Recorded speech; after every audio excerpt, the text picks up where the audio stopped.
ఆత్మీయంగా బలపడిన తర్వాత దీని అర్థం ఏంటి అనేది అర్థమైంది. చప్పట్లు కొడితే అందరూ ఒకటేసారి కొట్టండి. ఒకళ్ళు వెనక ముందు కొట్టడం ద్వారా లైవ్లో కొంచెం ఇబ్బందిగా ఉంది. అది సరేనా? ఆశ అయితే ఉంది నాలో, అందుకోలేకున్నాను, నా చెయ్యి పట్టుకో నా రక్షక.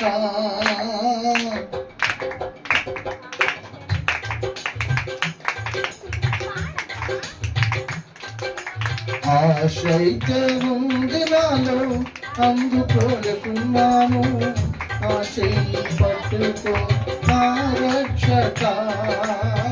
నా చెయ్యి పట్టుకో నా రక్షక. ఆశ అయితే ఉంది నాలో, అందుకోలేకున్నాను, నా చెయ్యి పట్టుకో నా రక్షక.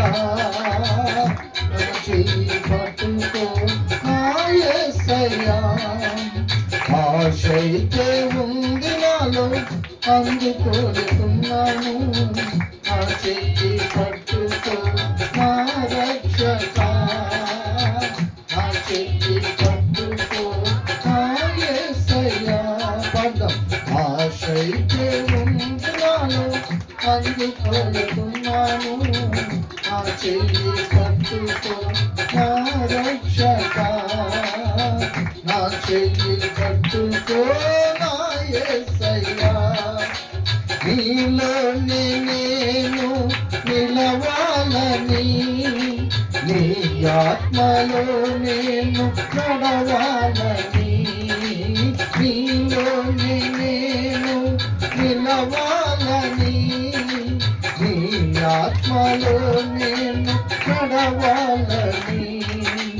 నీ రూపమే పొందుకోవాలని, నీ రూపమే పొందుకోవాలని. నీ మనసు నాకిలా కావాలని, నీ మనసు నాకిలా కావాలని. ఆశ అయితే ఉంది నాలో, అందుకోలేకున్నాను, నా చెయ్యి పట్టుకో నా రక్షక. నా చెయ్యి పట్టుకో నా యేసయ్యా. ఆశ అయితే ఉంది నాలో, అందుకోలేకున్నాను, నా చెయ్యి పట్టుకో నా చెయ్యి పట్టుకో నా యేసయ్యా. నీ ప్రేమని కలిగి ఉండాలని, నీ ఫలము నాలో పండాలని. నీ ప్రేమని కలిగి ఉండాలని, నీ ఫలము నాలో పండాలని. నీ కృపతో నా మది నిండాలని, నీ కృపతో నా మది నిండాలని. ఆత్మాగ్ని నాలో మండాలని, ఆత్మాగ్ని నాలో మండాలని. ఆశ అయితే ఉంది నాలో, అందుకోలేకున్నాను, నా చెయ్యి పట్టుకో నా రక్షక. నా చెయ్యి పట్టుకో నా యేసయ్యా. ఆశ అయితే ఉంది నాలో, అందుకోలేకున్నాను, నా చెయ్యి పట్టుకో నా రక్షక. నా చెయ్యి పట్టుకో నా యేసయ్యా. ఆనాటి పౌలుగా బ్రతకాలని, ఆశ్చర్య కార్యాలు చేయాలని. ఆనాటి పౌలుగా బ్రతకాలని, ఆశ్చర్య కార్యాలు చేయాలని. ఆత్మీయ శిఖరాలు ఎక్కాలని, ఆత్మీయ శిఖరాలు ఎక్కాలని. సాతానుని చిదుక త్రొక్కాలని సాతానుని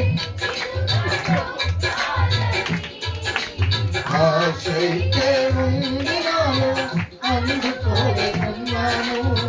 నా చెయ్యి పట్టుకో నా రక్షక, నా చెయ్యి పట్టుకో నా యేసయ్యా.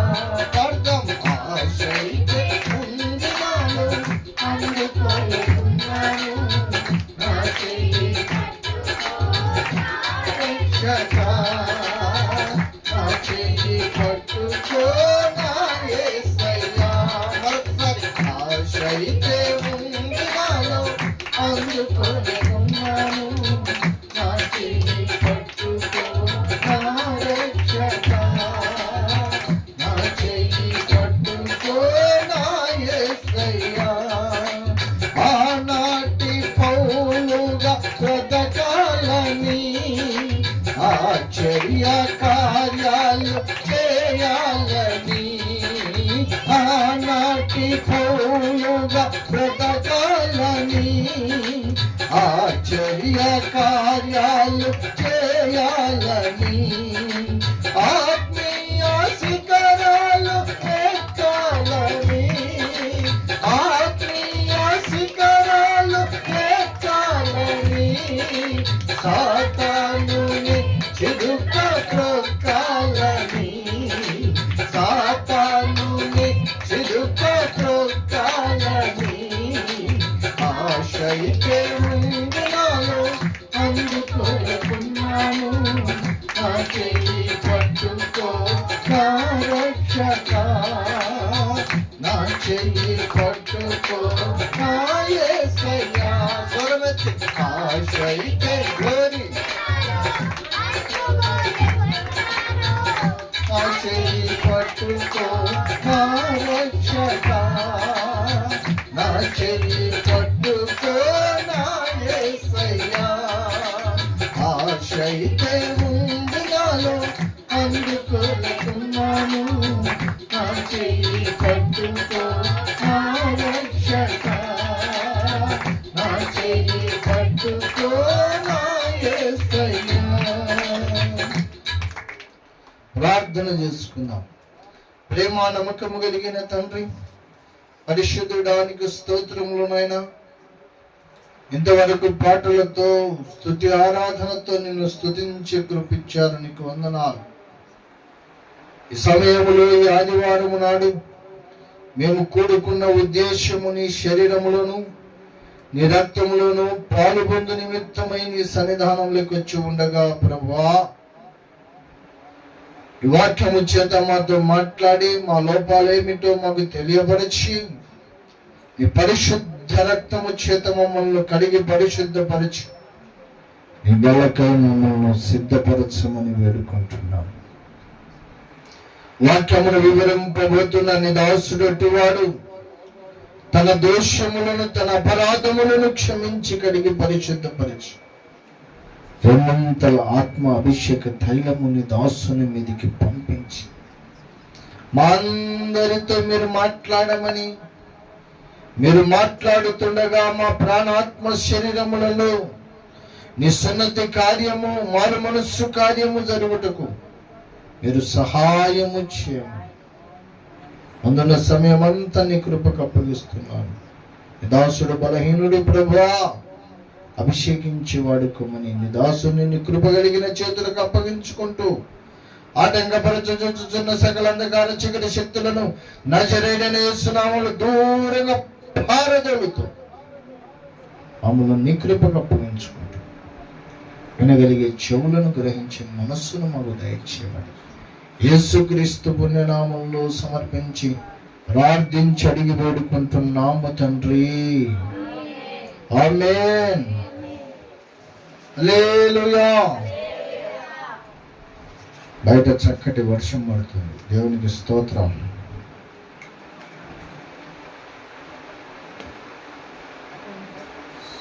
పరిశుద్ధ బైబిల్ గ్రంథంలో నుండి ఒక చిన్న మాట చదువుకుందాం. క్లుప్తంగానే మీతో మాట్లాడతాను. అయితే చాలా శ్రద్ధగా వినాలి వాక్యాన్ని, శ్రద్ధగా వినాలి.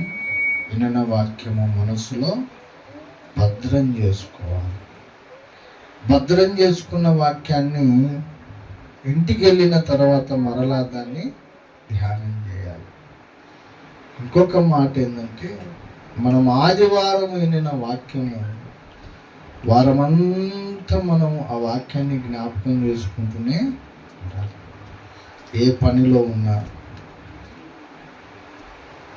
నువ్వు ఉద్యోగంలో ఉన్నా, వ్యాపారంలో ఉన్నా, పనిలో ఉన్నా, నువ్వు ఏ స్థలంలో ఉన్నా ఆ వాక్యాన్ని నువ్వు జ్ఞాపకం చేసుకుంటూనే ఉండాలి.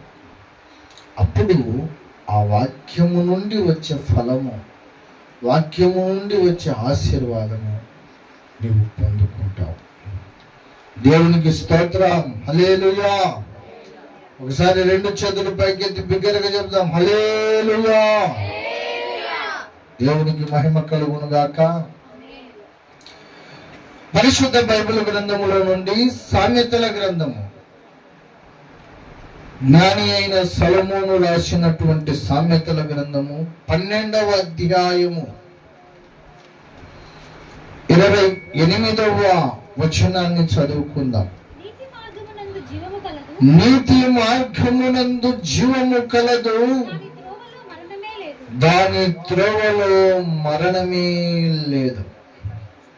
ఈ వాక్య భాగములో నుండి ప్రభువు మనతో మాట్లాడును గాక. క్రీస్తునందు ప్రియమైన దేవుని బిడ్డలారా, చదవబడినటువంటి వాక్య భాగములో జ్ఞాని అయిన సొలొమోను ఒక శ్రేష్టమైన సంగతి, శ్రేష్టమైన మాట సెలవిస్తూ ఉన్నాడు. ఏమిటి అంటే, నీతి మార్గమునందు జీవము కలదు అంట, దాని త్రోవలో మరణమే లేదు. నీతిమంతుడవై నీతిని స్వతంత్రించుకొని, నీతిని ధరించుకొని, ఆ నీతిని అనుసరించి నీవు నడిచిన ఎడల అందులో జీవమున్నది, ఆ త్రోవలో మరణమే లేదు అంటున్నాడు. ప్రియులారా, ఇక్కడ నీతి అనే మాట ఒకటి ఉన్నది. నీతి అనేసరికి మనకు గుర్తుకొచ్చేటివి 2 రకాల నీతులు. ఒకటేమో మానవుని స్వనీతి, మానవుని స్వనీతి, తన సొంత నీతి. యెషయా గ్రంథము 64వ అధ్యాయము 6వ వచనములో ప్రభు అన్నాడిలాగున, అయా మానవుని నీతి మురికి గుడ్డల వంటిది. భక్తుడు అంటున్నాడు, మా నీతి మురికి గుడ్డల వంటి వాయను నీ దృష్టికి అన్నాడు.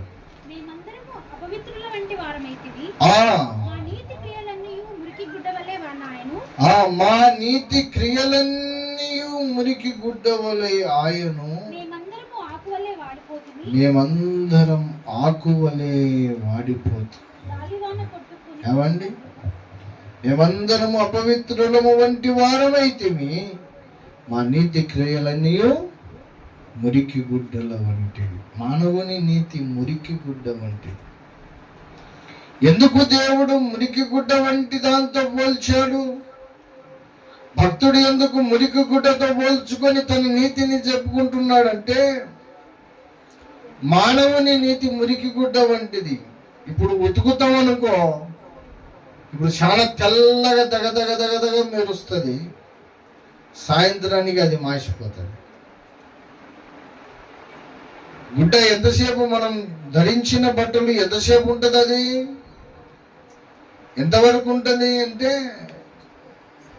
సాయంత్రానికి మాసిపోతుంది. మానవుని నీతి కూడా అంతే. ఇప్పుడు బాగుంటుంది, ఏదన్నా తేడా కొడితే మాసిపోతుంది. మానవుని నీతి కూడా అంతే. ఏదన్నా లాభం ఉంటేనే వాడు నీతి చూపిస్తాడు ఇతరులకు. మానవుని నీతి ఏమంటే మురికి గుడ్డల వంటిది. అయితే మానవుని నీతిని ధరించినంత మాత్రాన మనము శ్రేష్ఠులము కాదు. మన నీతి నరకానికి పంపించేస్తుంది.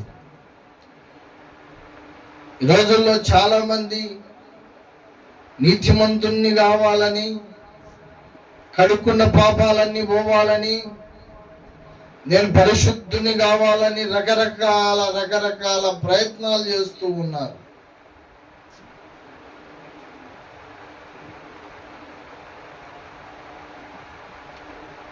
మా అన్న ఏదైనా ఆదివారం వస్తే ఏదైనా మాంసం తెచ్చుకుందాం పారా అని పొద్దున్నే 6 గంటలకు ఫోన్ చేస్తాడు. పాపం వారమే ఫోన్లు చేయట్లే. నా దగ్గర డబ్బులు లేవని వాడుగా తెలుసుకున్నట్టున్నాడు అనుకున్నా. ఈరోజు ఫోన్ చేసిన నేనే, ఏమరా ఎవరు మాంసం పోదాం అంటావు, ఏం శ్రావణ మాసం రా. ఓహో, ఈ మాసం అంతా వాళ్ళకి శ్రావణ మాసం అంట, మాంసం తినరు. మంచిది, వాని భక్తి వాని, మనం దాన్ని విమర్శించట్లేదు. నేను అన్నాను, ఒరే శ్రావణ మాసం తింటే ఏమవుతుంది రా. అబ్బా దేవుడు దోషం చేస్తాడు రా, ఇంట్లో మేము అదేదో పెట్టినాము, ఈ నెలంతా పూజలు చేస్తాము. ఎందుకు చేస్తున్నావు రా అన్న. నేను ఏం లేదురా, సంవత్సరం అంతా చేసిన పాపాలు ఈ శ్రావణ మాసంలో కడగబడుతుందంట.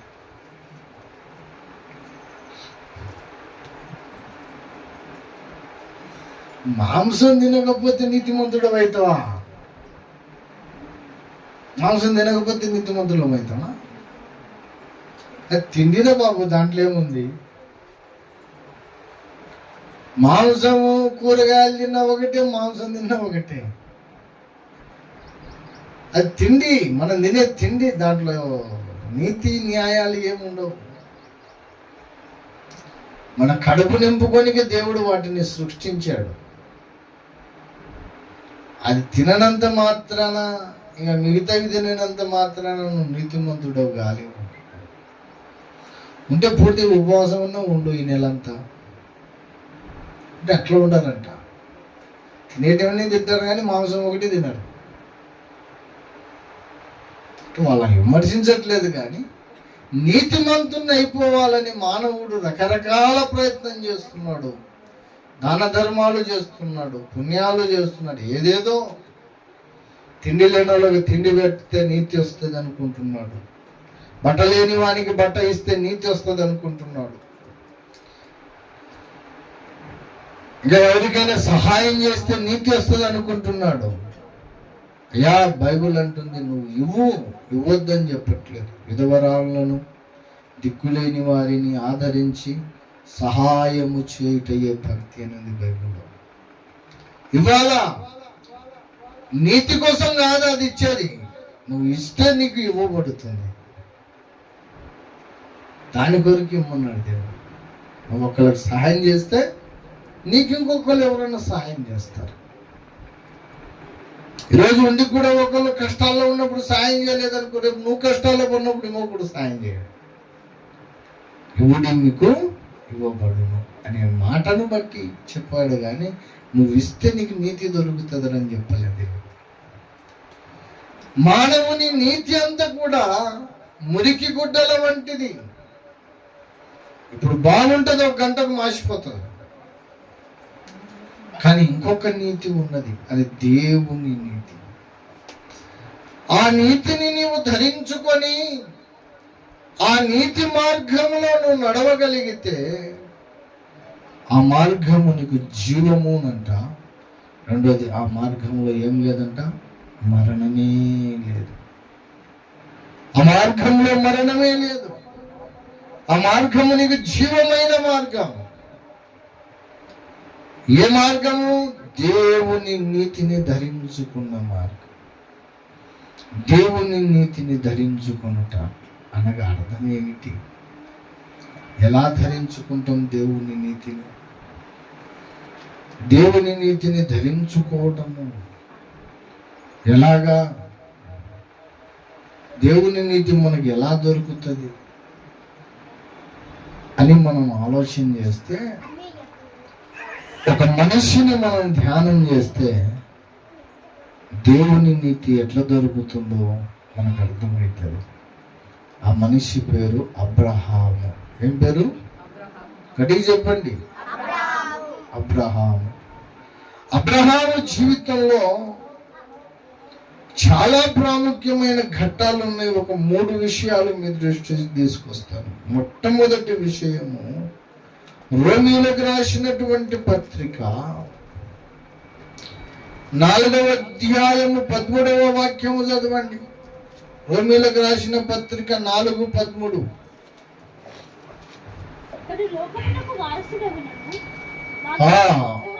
సారీ, 4వ అధ్యాయం 3వ వచనం చదవమ్మా. లేఖనమేమి చెప్పుచున్నది? అబ్రహాము దేవుణ్ణి నమ్మెను, అది అతనికి నీతిగా ఎంచబడెను. ఏమంటండి? అబ్రహాము దేవుణ్ణి నమ్మెను. అబ్రహాము దేవుణ్ణి నమ్మాడు, అది అతనికి నీతిగా ఎంచబడింది. ఒక మాట, మనమందరం కూడా దేవుణ్ణి నమ్ముకున్నాంగా. మన నమ్మిక అబ్రహాము నమ్మిక ఒకటేనా? బైబిల్లో చాలా మంది భక్తులు యేసు ప్రభువును నమ్మారుగా, దేవుని నమ్మారుగా. మరి వాళ్ళ నమ్మిక అబ్రహాము నమ్మిక ఒకటేనా? ఒకవేళ అబ్రహాము నమ్మిక, మన నమ్మిక, భక్తుల నమ్మిక అంతా ఒకటే అయితే, అబ్రహాము దేవుని నమ్మాను అనే మాట ఇక్కడ రాయాల్సిన అవసరం లేదు. ఇక్కడ దేవుడు వ్యాఖ్యానించి నొక్కి రాశాడు, అబ్రహాము దేవుని నమ్మాను, అది అతనికి నీతిగా ఎంచబడేను. అంటే అబ్రహాము నమ్మిక మన నమ్మిక ఒకటి కాదు. అబ్రహాము నమ్మిక మన నమ్మిక ఒకటిగానే. ఎందుకు తెలుసా? మనం అన్ని ఆధారాలు ఉంటే తప్ప మనం నమ్మం. మనకు అన్ని ఆధారాలు ఉండాలి. అబ్రహాము నిరీక్షణకు ఆధారము లేనప్పుడే నమ్మాడు. ఏమండి?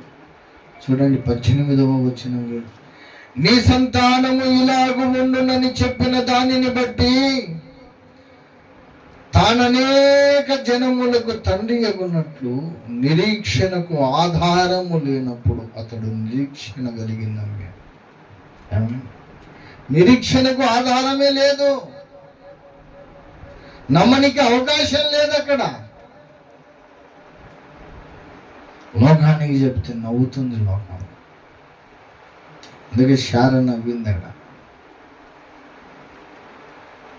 దేవుడు ఏమన్నాడంటే అబ్రహాముకు, అబ్రహామా, నేను చూపించు దేశానికి నువ్వు వెళ్ళు, నిన్నెవడు ఆశీర్వదిస్తాడో వాడిని నేను ఆశీర్వదిస్తాను, ఎవడు నిన్ను శపిస్తాడో నేను వాడిని శపిస్తాను, నిన్ను నేను ఆశీర్వదిస్తాను, వెళ్ళు అబ్రహామా అన్నాడు. అబ్రహాం అన్నాడు, ప్రభువా, నువ్వు ఎంత ఆశీర్వదిస్తే లాభం ఏముంది? నాకు ఎంత ధనం వస్తే లాభం ఏముంది? ఎంత ఆస్తి వస్తే లాభం ఏముంది? ఎంత ఐశ్వర్యవంతునైతే లాభం ఏముంది? అది అనుభవించడానికి నా తర్వాత నాకంటూ ఒక సంతానము లేదే. నా ఇంట్లో ఉన్న పనివాడు తినేయాల, పనివాని పిల్లలు అనుభవించాల, నా కడుపులో ఒక పిల్లోడు కూడా లేదే, నేను గుడ్రాల్ని అంటా అబ్రహాం. అప్పుడు దేవుడు అబ్రహామును పిలిచి, అబ్రహామా, నువ్వు బయటికి రా ఇంట్లో నుంచి అని ఇంట్లో నుంచి బయటికి తీసుకొచ్చి ఆకాశమును చూపించి నీ చేతనైతే లెక్కబెట్టు అన్నాడు. ఆదికాండం 15వ అధ్యాయము, ఆదికాండం 15వ అధ్యాయం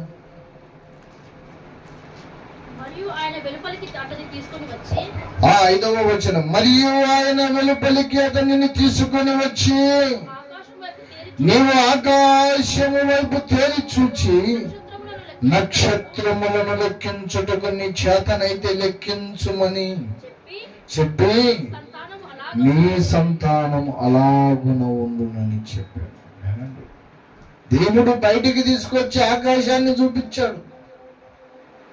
అబ్రహామాని చేతనైతే ఈ నక్షత్రాలన్నిటిని లెక్కబెట్టు అంటే, నేను లెక్క పెట్టలేను ప్రభువా. ఆకాశంలో నక్షత్రాలు ఎవడన్నా లెక్క పెడతాడా?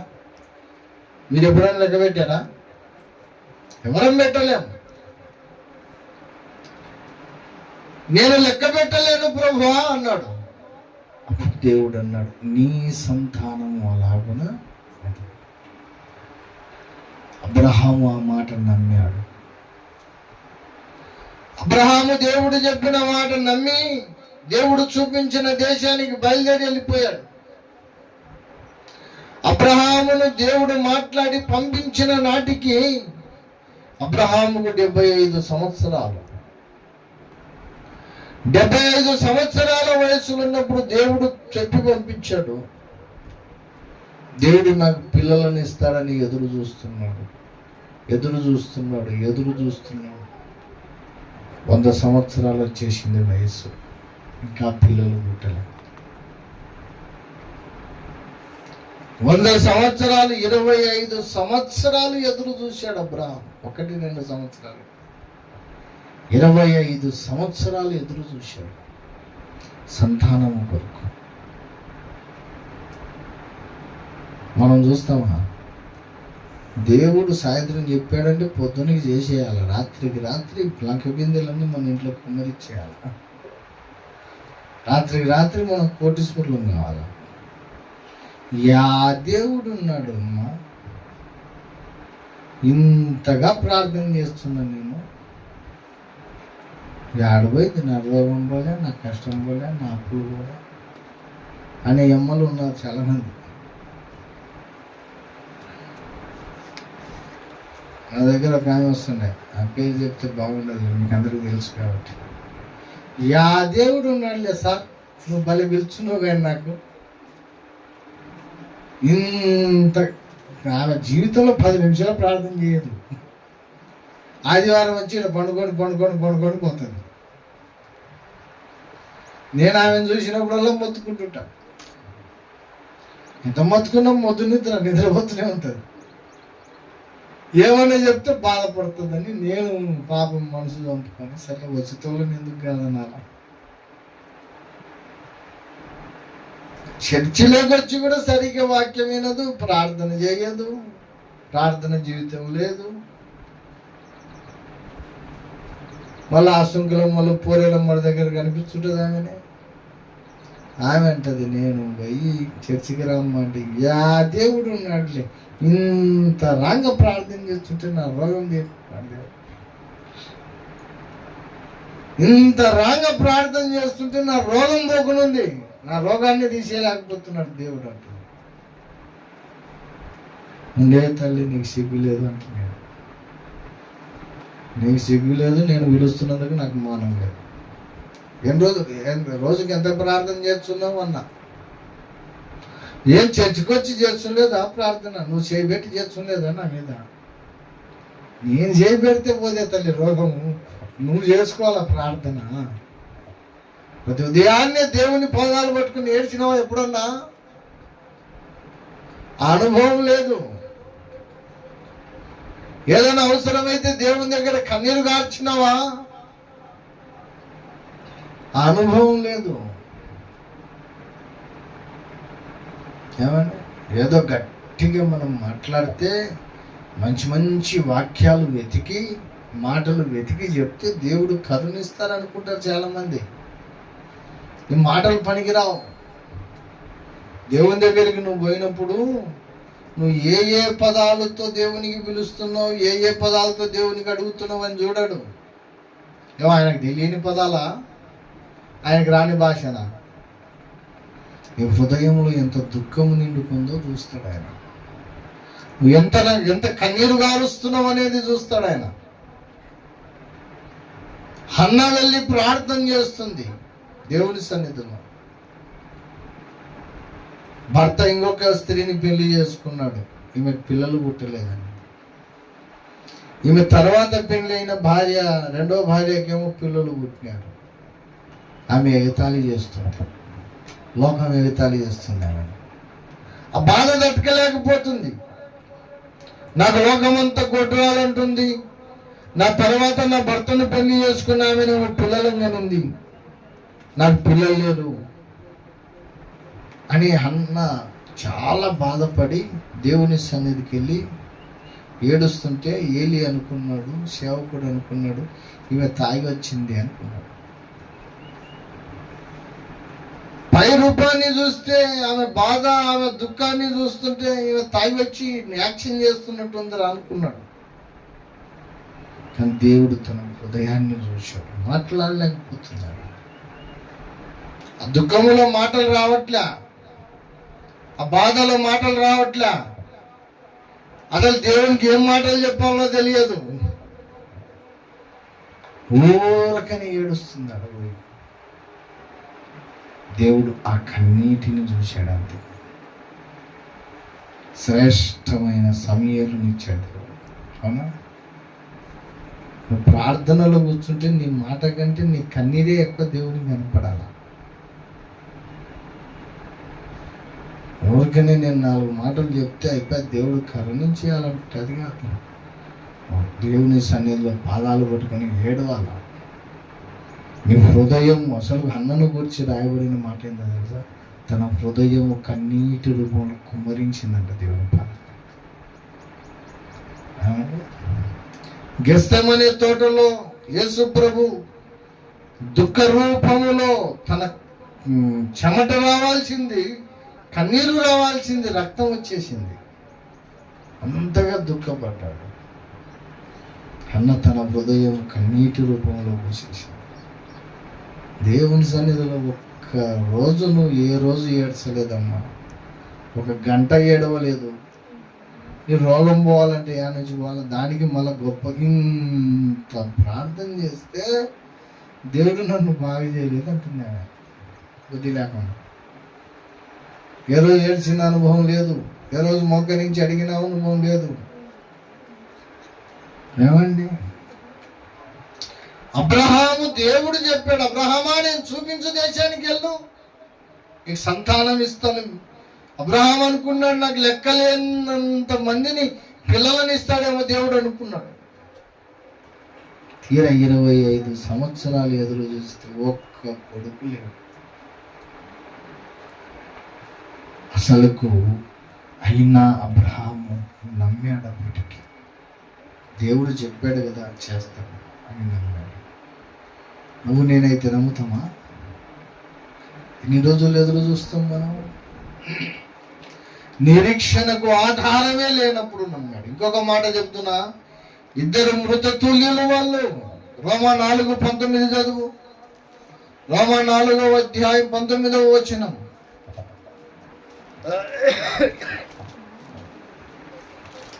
నాలుగవ అధ్యాయం 19వ వచనం చూడండి. విశ్వాసమందు బలహీనుడు కాక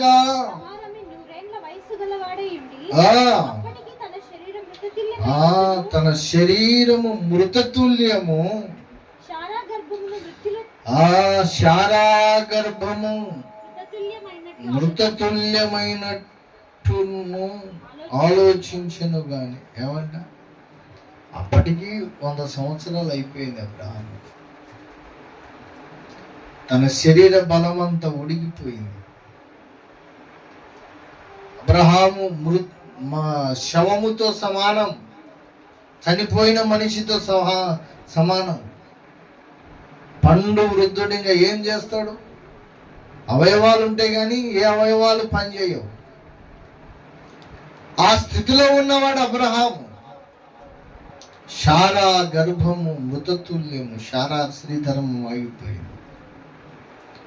2 శవాలను తీసుకెళ్లి రూమ్లో వారేసి పిల్లలను అన్నారంటే గంటయా? ఆ స్థితిలో ఉన్నవాళ్ళు అప్పటికి కూడా తన విశ్వాసం తగ్గలేదంట, తన నిరీక్షణ తగ్గలేదంట, తన నమ్మిక తగ్గలేదంట. ఆ స్థితిలో కూడా దేవుడు అబ్రహాము దేవుణ్ణి నమ్మాడు. ఏమండి? అందుకే అది అతనికి నీతిగా ఎంచబడింది. ఏమండి? జాగ్రత్తగా వినాలి. అబ్రహాము లాగా దేవుణ్ణి నమ్మినప్పుడు నీవు నీతిని ధరించుకుంటావు. కొన్నిసార్లు మన జీవితంలో నమ్మలేని పరిస్థితి వస్తుంది. దేవుని కార్యాలే ఇది జరుగుతుందంటావా అని మనకే అపనమ్మకం.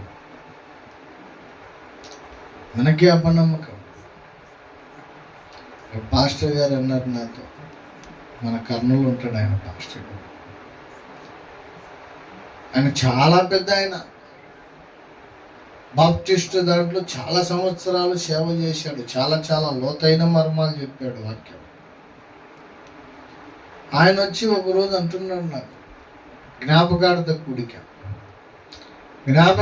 కూడికలో దినకరనయ్య గారి కూతురు చనిపోయినప్పుడు దినకరనయ్య గారు ప్రార్థన ద్వారా పరదేశంలో ఉన్న కూతురును చూసి వచ్చాడని చెప్పాను నేను సాక్ష్యం చెప్తే. ఆయన అంటాడు కదా, అంత వాక్యం చెప్పిన సేవకుడు, అంతమంది విశ్వాసులకు కాపరిగా ఉన్న సేవకుడు, ఎప్పుడో నేను పుట్టక ముందు నుంచి గొప్ప గొప్ప మర్మాలు బోధిస్తున్న సేవకుడు అంటాడు, నాయకు అసలు పరలోకం ఉందంటావా? మనమేమో బల్లాలు గుట్టి చెప్తున్నాం, అసలు పరలోకం అనేది ఉందంటావా? నా ఫీజులు ఎగిరిపోయినాయి. సార్ నువ్వే ఇట్లా అంటే నా పరిస్థితి ఏంది? ఎప్పుడో నేను పుట్టక ముందు నుంచి వాక్యం చెప్తున్నావు, నువ్వే ఆ మాట అంటే నేనేమి చెప్పాలి? ఇంకా అంత పెద్ద సేవకునికి నమ్మకం లేదట. కొన్నిసార్లు దేవుని కార్యాలు కూడా మనకు నమ్మబుద్ధి కాదు, నమ్మనికి అవకాశం ఉండదు. దేవుడు ఇది చేస్తాడమ్మా అంటే, ఇది చేస్తాడమ్మా దేవుడని మనం సేవకుడు ఎక్కాలంటే, ఆ సేవకులు అట్లా అంటుంటారులే, అది జరిగేది ఎప్పుడు అనుకుంటారు. నమ్మనికి అవకాశము లేనప్పుడు కూడా నమ్మగలగడమే భక్తి. దేవుని మీద పూర్తిగా విశ్వాసం ఉంచి నమ్మడమే భక్తి, అదే నీతి.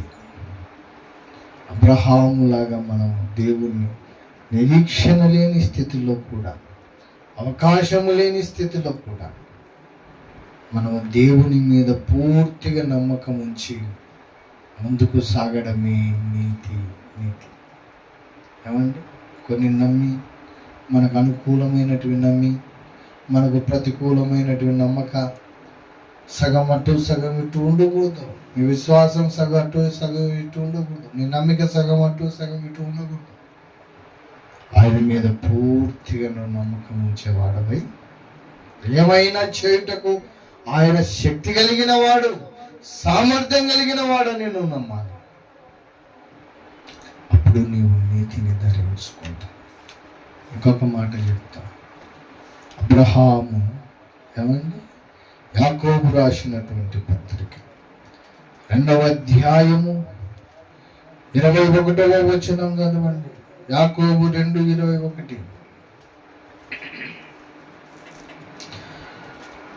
మన పితరుడైన అబ్రహాము తన కుమారుడైన ఇస్సాకును బలిపీఠము మీద అర్పించినప్పుడు అతడు క్రియల వలన నీతిమంతుడని తీర్పు పొందలేదా అన్నాడు. ఏమండి, అబ్రహాము దేవుని నమ్మినప్పుడు నీతిమంతుడయ్యాడు, నీతిని ధరించాడు. మనము కూడా అబ్రహాము లాగా నమ్మితే నీతిమంతుడమవుతాం. రెండోదిగా అబ్రహాము జీవితంలో జరిగిన సంఘటన, దేవుడు 100 సంవత్సరాలకు కొడుకునిచ్చాడు అబ్రహాముకు తన నమ్మికను బట్టి. ఆ కొడుకు లేక పుట్టింటే ఎంత గార్వంగా పెంచుకున్నాడో. వాడు పాలు ఇడిచిన రోజు విందు చేశాడు అబ్రహాం, ఎందుకంటే లేక పుట్టిన కొడుకు కదా. వాడు పాలు తాగుతున్నాడు, పాలు తాగి పాలు మర్చిపోయినాడు. ఒకరోజు మర్చిపోయి అన్నం తింటున్నాడు. ఆహా, నా కొడుకు పాలు మర్చిపోయి పాలు మానేసుకుని అన్నం తింటున్నాడని ఊరంతటిని పిలిచి విందు చేసినాడట. అంటే కొడుకంటే అంత పిచ్చి, అంత ప్రేమ. అబ్రహాము తన భుజాల మీద మోసుకొని తీసుకుపోతున్నాడంట ఇసాకును. కొడుకు అంటే అంత పిచ్చి, అంత ప్రేమ. ఆ కొడుకును అల్లారు ముద్దుగా పెంచుకుంటున్నాడు అబ్రహాం. ఎక్కువగా ప్రేమించేశాడు అబ్రహాం.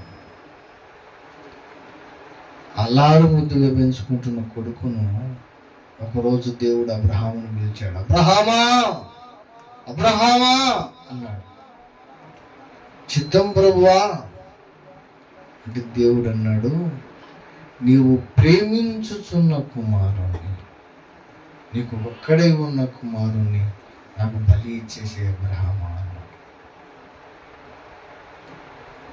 ఏమండి చూడండి, ఆదికాండం 22వ అధ్యాయం మొదటి 2 వచనాలు చదవండి. ఆదికాండం 22వ అధ్యాయం మొదటి 2 వచనాలు. ఆ సంగతులు జరిగిన తరువాత దేవుడు అబ్రహామును పరిశోధించెను. ఎట్లనగా ఆయన అబ్రహామా అని పిలువగా అతడు చిత్తము ప్రభువా అనేను. అప్పుడు ఆయన, నీకు ఒక్కడై ఉన్న నీ కుమారుణ్ణి, అనగా నీవు ప్రేమించుచున్న ఇస్సాకును తీసుకొని మోరియా దేశమునకు వెళ్ళి అక్కడ నేను నీతో చెప్పబోవు పర్వతములలో ఒక దాని మీద దహన బలిగా అతనికి అర్పించబడను. దేవుడు అన్నాడు, అబ్రహామా నీకు ఒక్కడే ఉన్న కుమారుడు. ఎంతమంది కొడుకులు ఉన్నారు?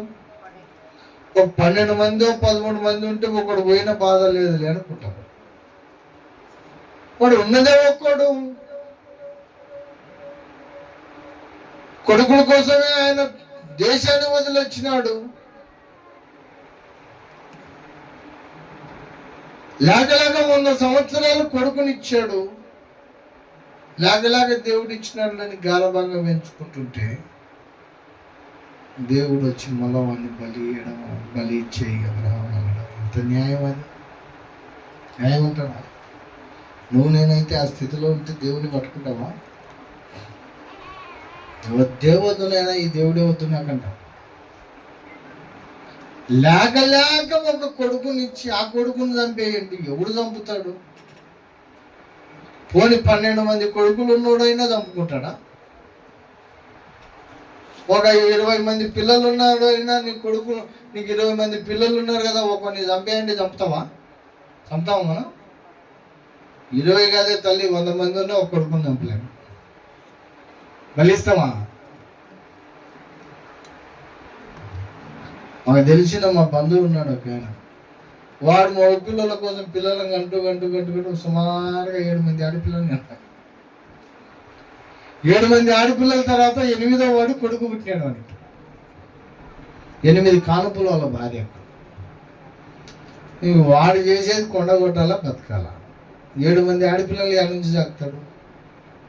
నేను చెప్పిన వరా, మనకు తెలిసిన ఒక కుటుంబం ఉంది, పిల్లలు లేరు, కోటీశ్వరుడు.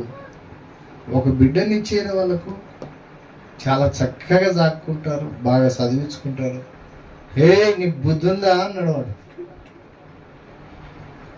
నువ్వు తినడమే కష్టంరా నాయన. 7 మంది పిల్లలని ఆ నుంచి సాకుతావు, వాళ్ళకి బట్టలు ఎక్కడి నుంచి తెస్తావు, వాళ్ళకి చదువు ఎప్పుడు చెప్పిస్తావు?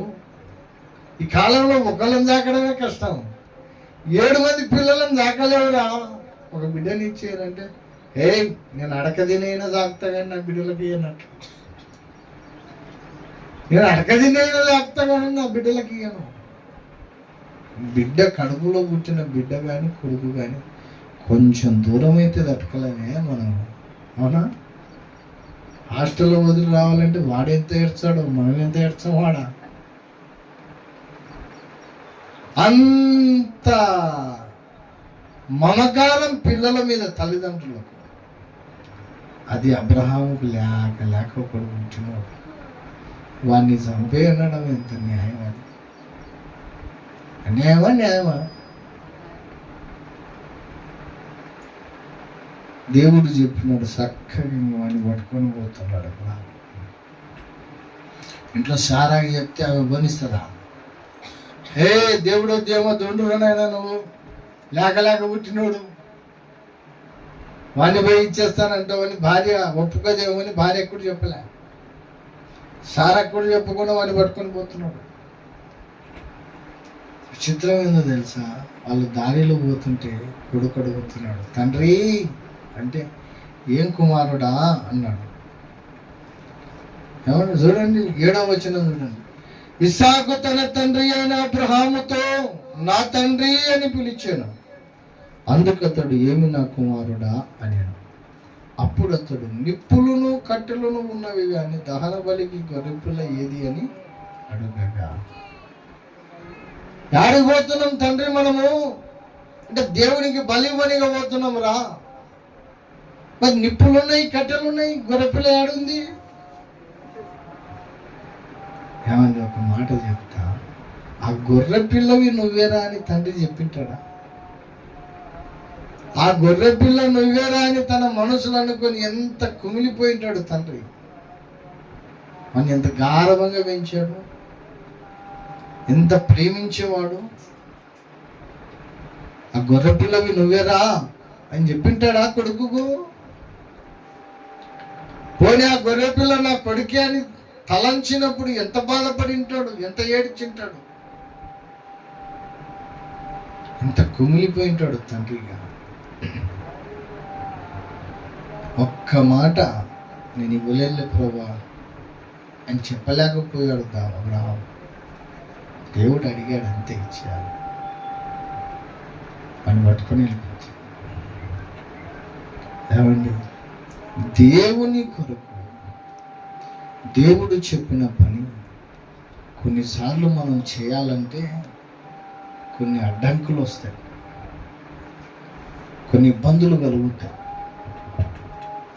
ఒక ఆయన అంటున్నాడు, అన్న నువ్వు ఏమన్నా మానుకోమను కానీ ఇదొక్కటి మానుకోలేని చూడన్నా దేవుని కోసం, ఏమన్నా చేయి చెప్పు చేస్తా, ఇదొక్కటి మాత్రం వదిలేసేయండి అంటాడు. ఏమనంటే అది లేకపోతే బతకలేనన్నా నేను, ఏమైనా మానుకుంటా కానీ ఇది మానుకోలేను. కొందరికి సెంటిమెంట్లు వస్తాయి. ఏమిరా మా నాయన అన్నాడు, ఏమిరా నీకు కని పెంచి పెద్ద చేసి ఇంత గారవంగా పెంచాం, మా నాయనకు నేను లేక పుట్టినా. సేమ్ అబ్రహాము ఇస్సాకు పరిస్థితి మాది కూడా.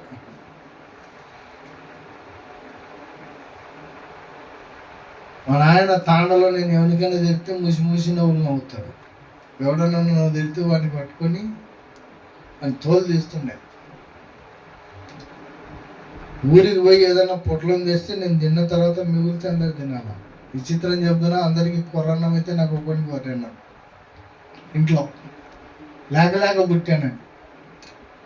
కోరిన బట్టలు ఆ టైంలో ₹1 సినిమా టికెట్ ₹1 అయితే 20 రూపాయలు 30 రూపాయలు ఇచ్చేవాడు. మా స్కూల్లో ఉన్న పిల్లలకందరికీ టికెట్లు పెట్టేది నేనే, వాళ్ళకందరికీ హోటల్లో తినిపించేది నేనే. నాకు ఒక గ్యాంగ్ అప్పుడు.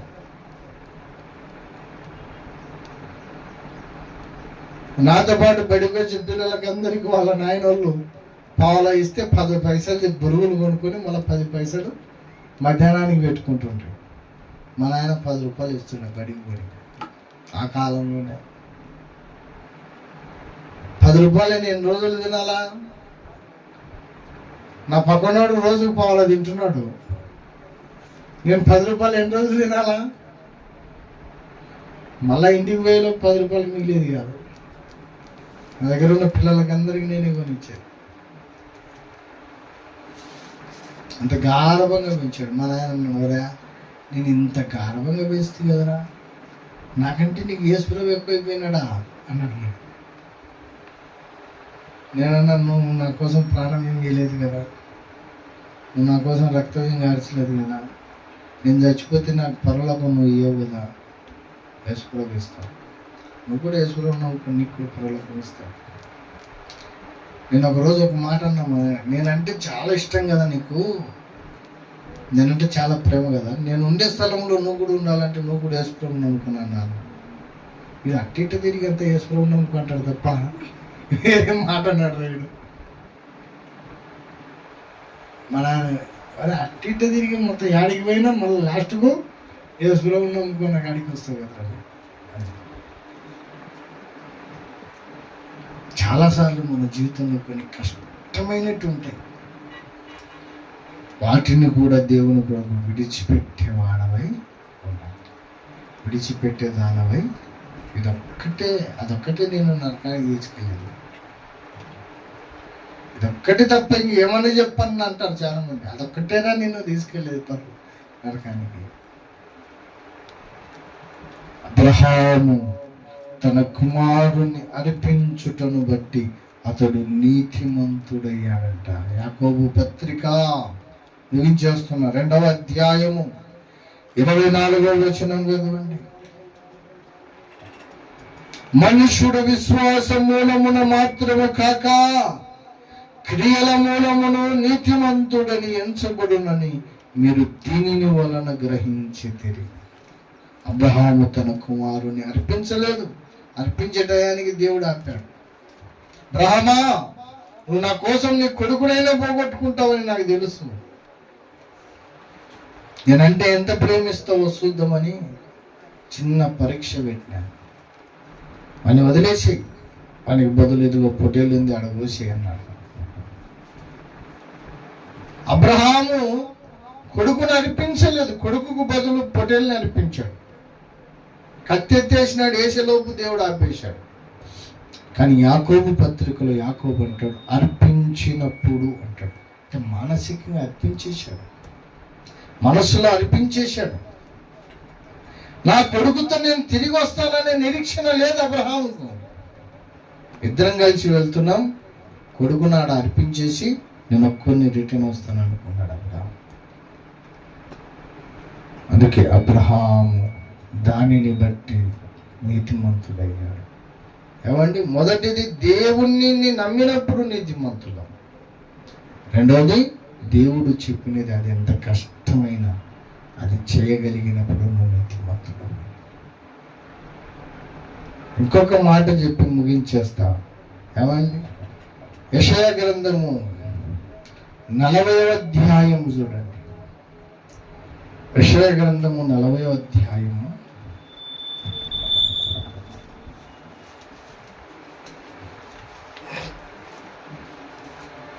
31వ వచనం చూడండి, ముగించేస్తా.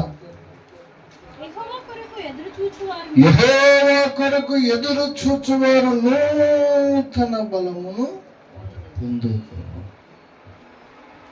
యెహోవా కొరకు ఎదురు చూచువారు నూతన బలము పొందుకు. ఏమండి, అబ్రహాము విశ్వాసము ద్వారా నూతన బలమును పొందాడు. ఆ బలమే అతనికి నీతి అయ్యింది. అబ్రహాము నూతన బలము పొందాడు. సర్వోన్నతుడా నీ సన్నిధిలో బలము నొందిన వారెవరైనా, సర్వోన్నతుడా నీ సన్నిధిలో బలము నొందిన వారెవరైనా అలసిపోలేదెన్నడూను, అలసిపోలేదెన్నడూను.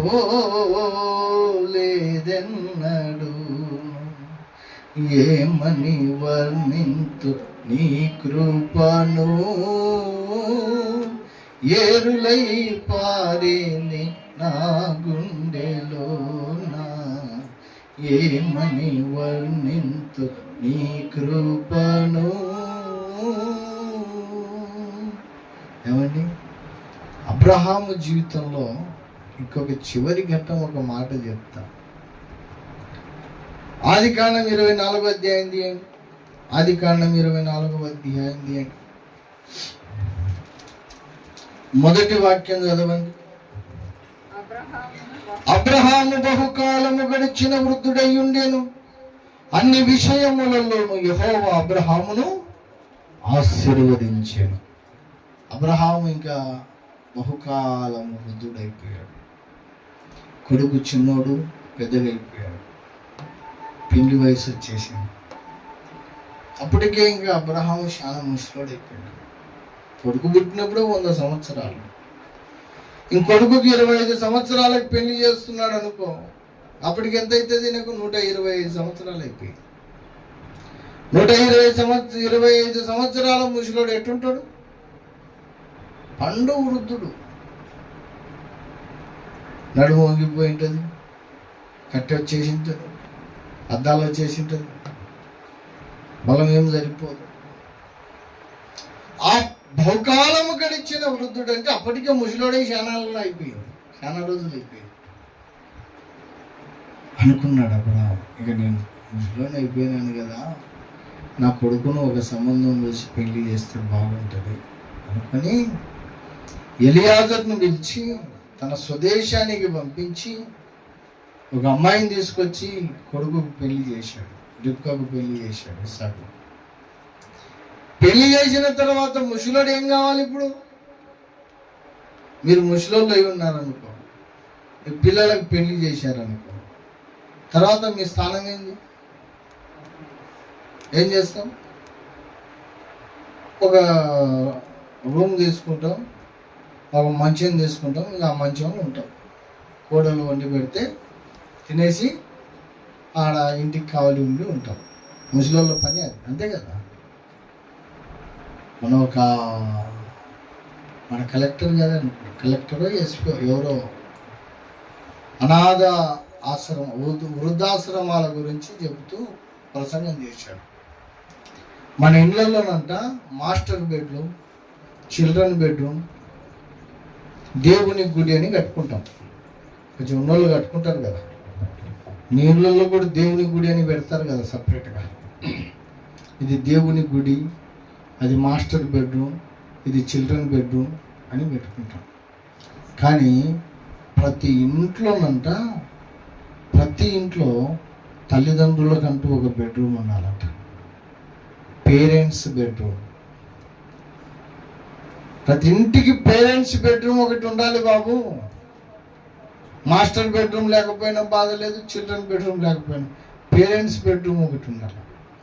ఎందుకంటే నీ తల్లిదండ్రులు వృద్ధాశ్రమంలో కాదు, ఎక్కడ ఉండాలా?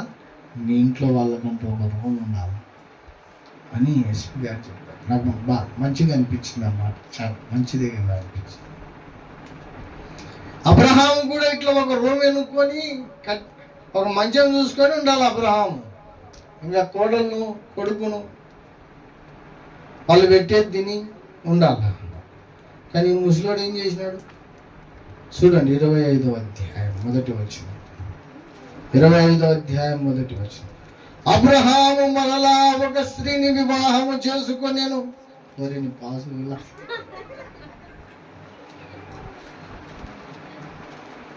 ఏమండి, ముసలోడు అప్పటికే చాలా కాలం గడిచిన ముసలోడు కొడుకు పెళ్లి చేసి ఆనో రూమ్ తీసుకొని ఒక మంచం పట్టుకుని ఉండాల్సిన ముసలోడు మళ్ళా పెళ్లి చేసుకున్నాడంట. 6 మంది పిల్లలు అన్నాడట.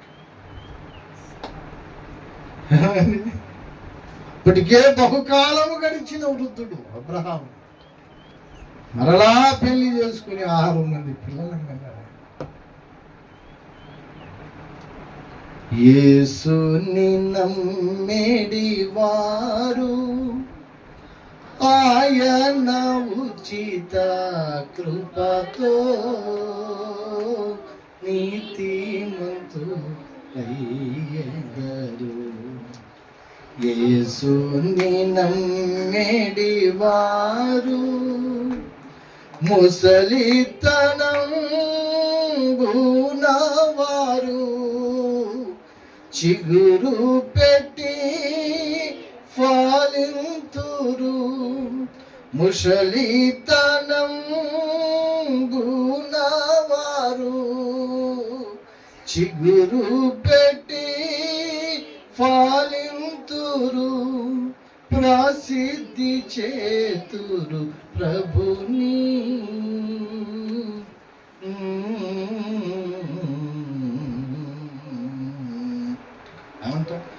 ముసలితనమున వారు చిగురు పెట్టి ఎవరు? నీతిని ధరించిన వారు, విశ్వాసమును బట్టి బలము పొందాడు, దేవుని కొరకు ఎదురు చూచిన వాడు అబ్రహాము. నూతన బలమును పొందుకున్నవాడు అబ్రహాము. అది అతనికి నీతిగా ఎంచబడింది. ఏమండి, మా పాస్టర్ గారు ఇంకొక పెళ్లి చేసుకున్నాడని మళ్ళీ పెళ్ళిళ్ళ గురించి పోయారు మీరు. అబ్రహాం చేసుకున్నాడు కదా అని. అమ్మ, నేను ఈ భౌతిక పెళ్లి గురించి చెప్పట్లే, ఆత్మ సంబంధమైనటువంటి బలము. ఏమండి, మరలా పిల్లలను కన్నాడు అబ్రహాము. ఆత్మ సంబంధమైన పిల్లలను కన్నీకి మనకంటూ ఒక వయసు ఉండదు. రిటైర్మెంట్ అనేది శరీరానికి, ఈలోక ఉద్యోగానికి. భక్తికి ఏం రిటైర్మెంట్ రా? ఒక ఆయన అన్నాడు, ఏమంకోలు చర్చికి పోతున్నావా? ముసలాన్ని అయిపోయినా కానీ ఏడబోతు చర్చిగా. ముసలాన్ని అయిపోయినా ఎన్ని సంవత్సరాలు అయింది అంకుల్? 3 సంవత్సరాల నుండి ఇంట్లోనే ఉన్నాడంట. అంటే వయసులో ఉన్నప్పుడు చర్చికి పోవాలా, ముసలోడు అయినప్పుడు చర్చికి పోకూడదని ఏడనుందా? ఆయన అంటున్నాడు, నేను రిటైర్డ్ అయినా అంటున్నాడు. ఏడ రిటైర్డ్ అయినా? ఉద్యోగంలో రిటైర్డ్ అయితేలే. భక్తి కూడా రిటైర్మెంట్ ఉంటుందా? ఆయనను చూసి ఆశ్చర్యపోతే నేను, మరి నీ పాసులు భక్తికి రిటైర్మెంట్ ఏంటన్నా? భక్తిలో రిటైర్మెంట్ ఉండదు. స్వార్థ ప్రకటించడంలో రిటైర్మెంట్ ఉండదు. సేవలో రిటైర్మెంట్ ఉండదు. కొంతమంది సేవకులు రిటైర్మెంట్ అవుతున్న వాళ్ళు కూడా ఉన్నారు. అలా సంగతి మనకు వద్దు. మనమైతే రిటైర్మెంట్ అయ్యేది లేదు. సత్యంత వరకు చెప్పడమే. సత్యంత వరకు నీవు కొందరినైనా ప్రభు దగ్గరికి నడిపిస్తూ ఉండాలి. ఆత్మ సంబంధమైన పిల్లలను అంటున్నారు. అది నీకు నీతిగా ఎంచబడుతుంది. అబ్రహాము దేవుని నమ్మాడు, అది నీతి. అబ్రహాము దేవుడు చెప్పిన పని కష్టమైనా చేశాడు, అది నీతి. అబ్రహాము విశ్వాసము ద్వారా బలము పొంది ఆత్మ సంబంధమైన పిల్లలను అన్నాడు, అది నీతి.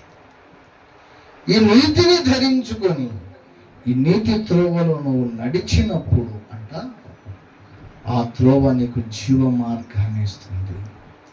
ఆ త్రోవలో మరణమే ఉండదు. మరణమే ఉండదు. ఏమండి, ఒక మాట చెప్తే జాగ్రత్తగా, ప్రభునందు మృతి పొందిన మృతులు ధన్యులు అన్నారు కదా. ప్రభునందు మృతి పొందిన మృతులు అంటే అర్థమైంది.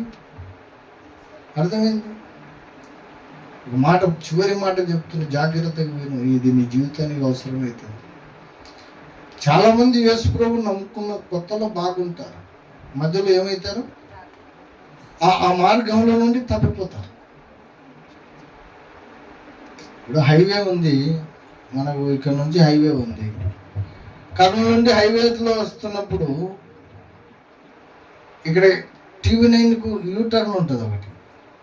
ఇక్కడికి వచ్చేసరికి ఏమవుతాం, కొందరు TV9 వాళ్ళు ఇక్కడ తప్పిపోతారు, ముందుకు సాగారు. ఇంకా కొంచెం ముందుకు పోతే ఆ తాండ్రపాడుకు పోతే ఆడ తప్పిపోతారు. అంటే యూటర్న్ అనమాట. ఇంకా ఆ నుంచి ఇంకా హైవే నుండి తప్పిపోతారు. అంటే మన ఊరు కాబట్టి వాడు తప్పిపోవడం న్యాయమే. భక్తికి మా పరలోకం అనే ఒక హైవే మీద పోతున్నాం మనం. మన యాత్ర అంతా మన జీవితం అంతా యాత్ర. మనం ఎక్కడికి ప్రయాణం చేస్తున్నాం? పరలోకానికి ప్రయాణం చేస్తున్నాం. ఇక్కడ నుండి హైదరాబాద్ పోవాలనుకున్నావు.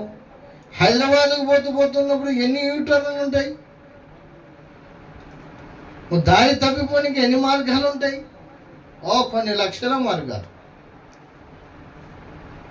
నువ్వు ఎక్కడ తప్పకుండా చక్కగా పోతే హైదరాబాద్ చేరుకుంటావు తప్ప, వీడికి పోయి చక్కగా మనము జడ్చర్ల కాడ నుంచి కొంచెం అట్లా తిరిగితే హైదరాబాద్ చేరుకోవచ్చు అనుకుంటావా? ఏడట్టను తీసుకున్నా ఇంకా పోలేవు హైదరాబాద్. పరలోకానికి మనం జీవ మార్గం ఇది. ఈ మార్గంలో పోతున్నప్పుడు నువ్వు ఎక్కడ భ్రమ కాకూడదు, తప్పిపోకూడదు. ప్రభునందు నిద్రించిన వారంటే అర్థమైంది తెలుసా? మృతి పొందిన వారంటే నువ్వు సచ్చేంత వరకు యేసును పట్టుకుని ఉండాలి. కొన్నాళ్ళు యేసు ప్రభుని పట్టుకొని మధ్యలో తప్పిపోయి, కొన్నాళ్ళు చర్చికి వచ్చి, కొన్నాళ్ళు చర్చి మానేసి, కొన్నాళ్ళు ప్రార్థన చేసి, కొన్నాళ్ళు ప్రార్థన చేయకుండా, కొన్నాళ్ళు భక్తి చేసి, కొన్నాళ్ళు భక్తి మధ్యలో తప్పిపోయినావు అనుకో, ప్రభు నందు కాదు, ప్రభు బయట నేను చచ్చిపోతావు. ప్రభువులో చచ్చిపోవు, ప్రభు బయట చచ్చిపోతావు. ప్రభు బయట చచ్చిపోతే ఎక్కడికి పోతావు? నరకానికి పోతావు. ప్రభువులో చచ్చినోడు ధన్యుడు, ప్రభు బయట చచ్చినోడు ధన్యునికి ఇంకొక పదం దరిద్రుడు. అంతే కదా, ప్రభు బయట చచ్చినోడు దరిద్రుడు, ప్రభులో చచ్చినోడు ధన్యుడు. కాబట్టి నీవు నీతిని ధరించుకోవాలా.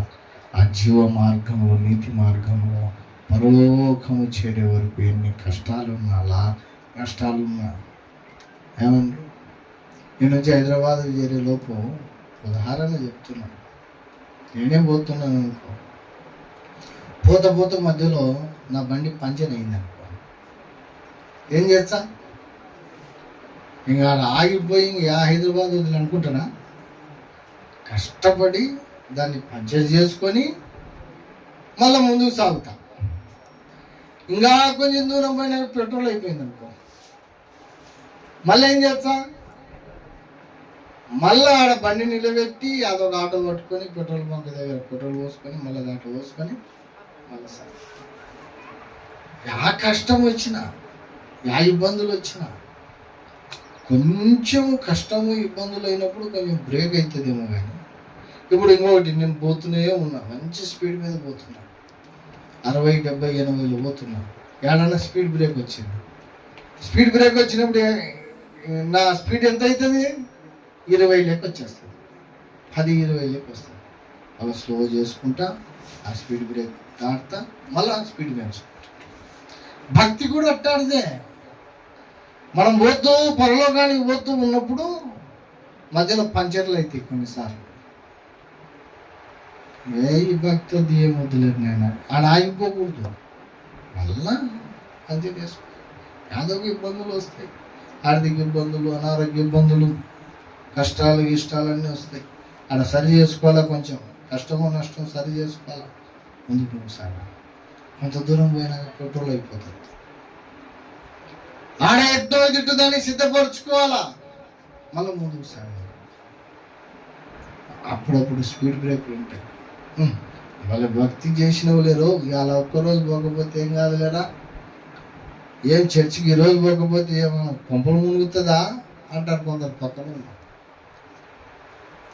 మనం వాని మాటలు విని ఈయన మాటలు విని ఆ రోజు ఇంక ఎగరగొట్టింటాం. చర్చి బళ్ళు ఉండదు, ప్రార్థన ఉండదు. పోనీ ఇంట్లోనే చేసుకున్నామంటే ఇంట్లో ప్రార్థన ఉండదు, ఆదివారం చర్చిలో ప్రార్థన ఉండదు. ఏమైపోతుంది? భక్తి ఇంకా కొంచెం సార్లు అనిపిస్తుంది. అప్పుడప్పుడు స్పీడ్ బ్రేక్లు పడతాయి. ఈ స్పీడ్ బ్రేకులు చల్లగా ఉంటాయి, భరించలేకపోతున్నాయి. ఆడ ఆగిపోకూడదు. నువ్వు ఆ స్పీడ్ బ్రేక్ దగ్గర కొంచెం స్లో అయినా అలా దాటి మళ్ళీ నువ్వు స్పీడ్ పెంచుకోవాలి భక్తి. అట్లా నువ్వు ఎన్నో కష్టాలున్నా నష్టాలున్నా ఏమైనా పరలోకము చేరే వరకు ఈ రోడ్డు దిగకూడదు. భక్తి అనే రోడ్డు దిగకూడదు, యేసు అనే రోడ్డు దిగకూడదు. యేసులోనే ఉండి నువ్వు నీ కళ్ళు మూసేంత వరకు యేసులో ఉంటే నువ్వు ధన్యుడు, లేకపోతే దరిద్రుడు. మనం నీతిని ధరించుకోవాలి, ఆ నీతిలో మరణము వరకు కొనసాగాలి. అప్పుడు మనకు ఆ మార్గము జీవ మార్గం అవుతుంది. అందులో మనకు మరణం ఉండదు. పరలోకం చేరుకున్నాక ఇంక మరణం ఉంటుందా? యుగాలు జీవము. కనుక ప్రియులారా, ఇట్టి మనసు, ఇట్టి భక్తి, ఇట్టి జీవితము మనమందరము కలిగి ఉండాలని ప్రభుపేట మనవి చేస్తూ ఈ మాటలు దేవుడు మన జీవితంలో, మన వినికిడిలో ఆశీర్వదించును గాక. ప్రార్థన చేసుకుందాం. ఒక మారు మనల్ని మనం పరీక్షించుకుందాం, మనల్ని మనం ప్రతిష్ఠించుకుందాం. హల్లెలూయా, హల్లెలూయా, హల్లెలూయా. స్తోత్రం పరిశుద్ధుడానికి వందనాలు. జీవము కలిగిన దేవానికి స్తోత్రములు. ఆకాశం మహాకాశములు పట్టజాలని సర్వోన్నతుడా నీకు వందనాలు, వందనాలు, వందనాలు, వందనాలు, వందనాలు, వందనాలు. హల్లెలూయా, హల్లెలూయా, హల్లెలూయా, హల్లెలూయా. సహోదరుడా, దేవుడు నీతో సూటిగా మాట్లాడాడు. వాక్యానుసారమైన జీవితం ఉన్నదా? ఒక మాట మనల్ని మనం పరీక్షించుకుందాం. వాక్యానికి విరోధమైన జీవితం జీవిస్తున్నామేమో. అబ్రహాము దేవుణ్ణి నమ్మాడు, అది అతనికి నీతిగా ఎంచబడింది. అబ్రహాము కష్టమైన తన కుమారుని బలి ఇచ్చే కార్యక్రమము తనకి ఇష్టం లేకపోయినా అది దేవుడు చెప్పాడు దాన్ని చేయాలి అనుకున్నాడు, అది అతనికి నీతిగా ఎంచాడు. విశ్వాసము ద్వారా నూతన బలమును పొందాడు, అది అతనికి నీతిగా ఎంచబడింది.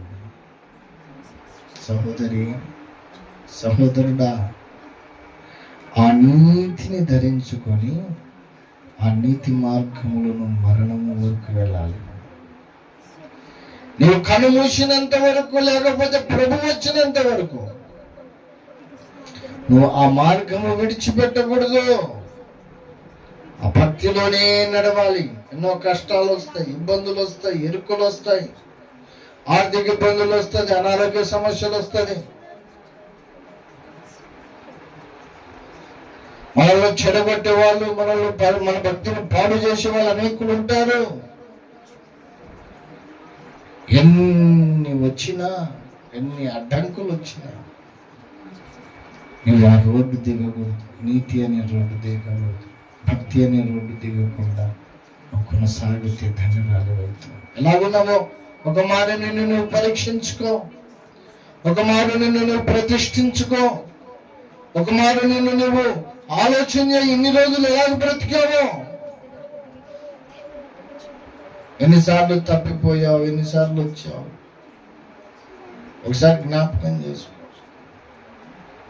హల్లెలూయా. ప్రభువా, నేను తప్పిపోకూడదు ఈ మార్గంలో. నేను చచ్చేంత వరకు నీ యందు ఉండి చచ్చిపోవాలి తప్ప నీలో నుండి బయటకు వచ్చి చచ్చిపోకూడదు నాయన అని యేసు పాదాలు పెట్టుకొని కడగబడి ఒక తీర్మానం చేసుకొని బలలో పాల్గొంటాం. హల్లెలూయా, హల్లెలూయా, హల్లెలూయా. తండ్రి నీకు వందనాలు. లోకాన్ని నేను పెంటగా ఎంచాను, నీ కోసమే, నీ ప్రేమ కోసమే. లోకాన్ని నేను పెంటగా ఎంచాను, నీ కోసమే, నీ ప్రేమ కోసమే. చావైనా నేమి అది లాభమే.